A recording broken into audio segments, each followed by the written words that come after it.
आइए मित्रों, शुरू करते हैं आज एक और नई कहानी। प्रभु ने दिया वरदान कि वह हर हाल में रहेंगे साथ। फिर क्यों छोड़ा साथ? क्या सच में छोड़ा साथ, या फिर परेशान क्यों होते हैं? बताता हूं ना। आप तो बस आंखें बंद करके महसूस कीजिए सुकून और कहानी में लगाइए प्रीत। नमस्कार, मैं हूं विश्वजीत। कहानी यूं है कि एक बार एक व्यक्ति ने घोर तपश्चर्या की।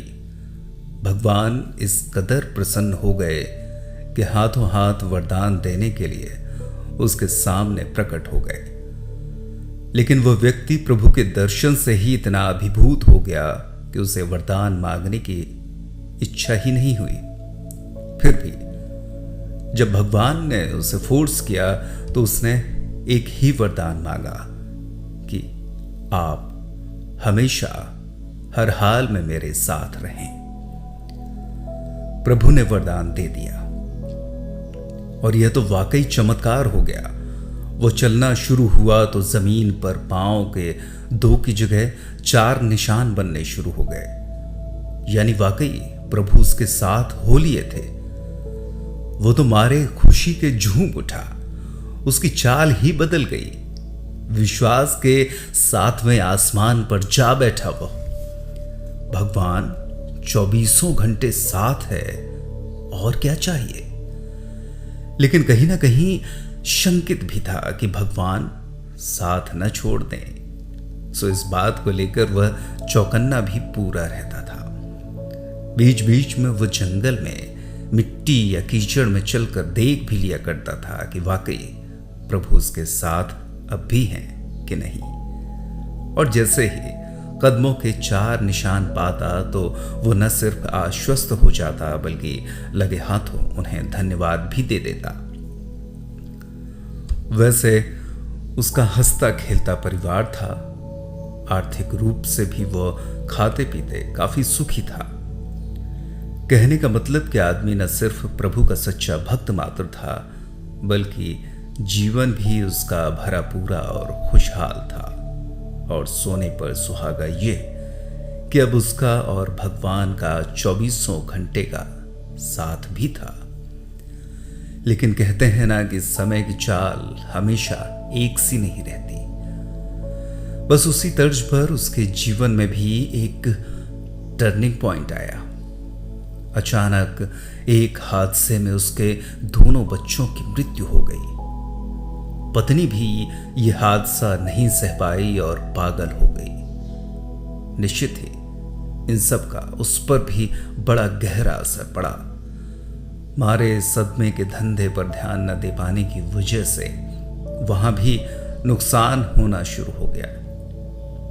कुल मिलाकर चारों ओर से उस पर संकट गहरा गया।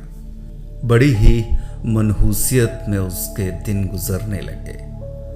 वो तो यहां तक सोचने लगा कि अब जीवन में रखा ही क्या है, क्यों ना बचा हुआ जीवन प्रभु भक्ति में ही गुजारा जाए।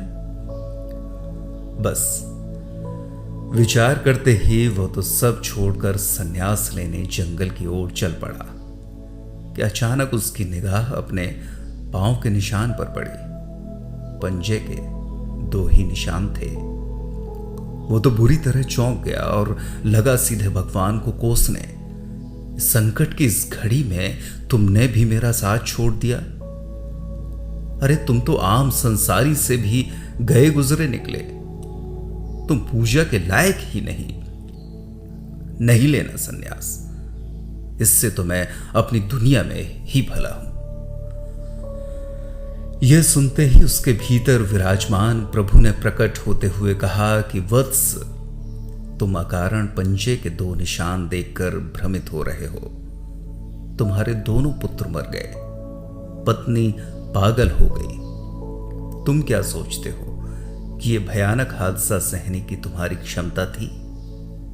बिल्कुल नहीं। तुम्हारे संकट के ये तमाम थपेड़े कब से मैं अकेले ही सह रहा हूं। और ये जो 2 पंजे के निशान देख रहे हो वे मेरे ही हैं। तुम कुछ ऊट पटांग न कर बैठो, हताशा के गहरे भंवर में न चले जाओ। इसलिए तुम्हें तो मैंने बच्चों की मृत्यु के दिन से ही थाम रखा है।